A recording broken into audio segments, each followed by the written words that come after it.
Assalamu alaikum, dear students of class 6. Today we are going to start a new lesson. The name of the lesson is Nicobobinus by Terry Jones. First of all, we need to see the words meaning of the chapter. The first word is daft. Daft means silly.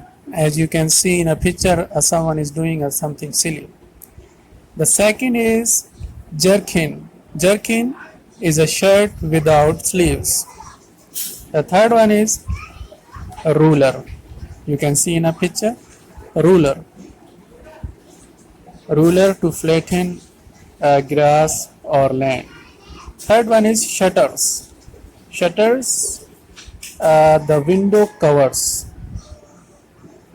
Shutters. The next is ischium.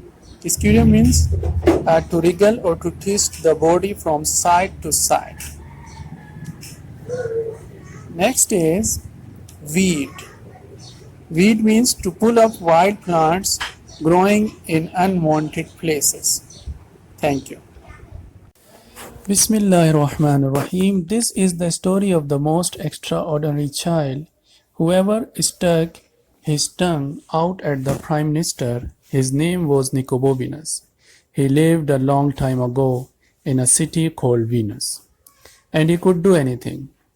Of course, not everybody knew he could do anything. In fact, only his best friend Rosie knew, and nobody took any notice of anything Rosie said because she was always having wild ideas anyway. One day, for example, Rosie said to Nicobobinus, "Let's pull up every single weed on your doorstep." "Let's not," said Nicobobinus, which is what Rosie thought he would say. "In that case," replied Rosie, "let's discover the land of dragons." "Don't be daft," said Nicobobinus. "How can we do that?" "Because you can do it." So the next morning, just as it was getting light, Rosie threw little pebbles up at the Nicobobinus shutters. Nicobobinus was still half asleep when he looked out. "What's the matter, Rosie?" he asked. "Shh! I have got the buns and the lemonade."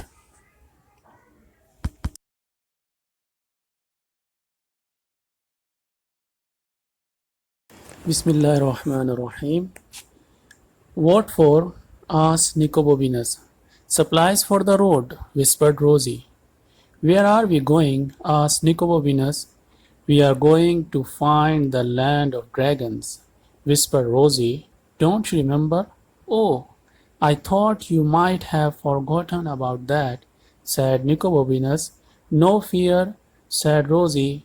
"It's one of the best ideas I have ever had." "What about the wedding?" said Nicobobinus. "Come on," said Rosie.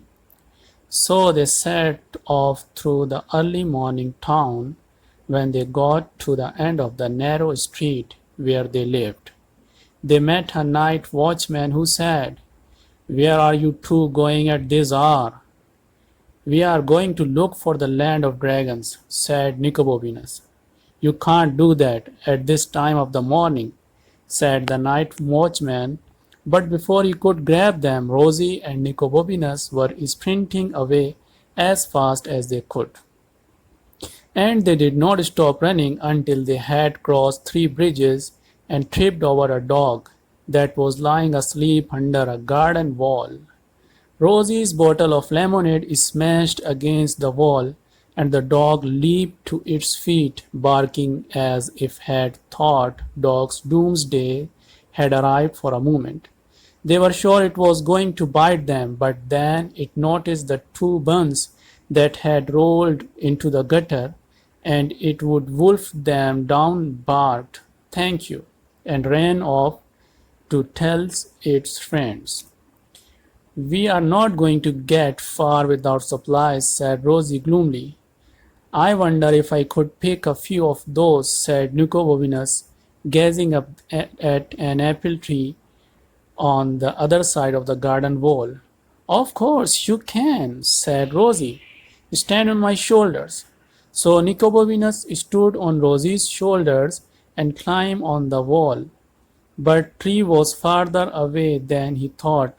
As he reached out, he lost his balance and fell crash down into the most magnificent garden he had ever been in. Nicobobinus looked back up at the high wall, but there was no way he could climb up. "What am I going to do?" he yelled. "You will think of something," Rosie yelled back, crossing her fingers very hard. "Oh," said a voice behind Nicobobinus. Nicobobinus did not stop to look who it was. He ran straight into a tree.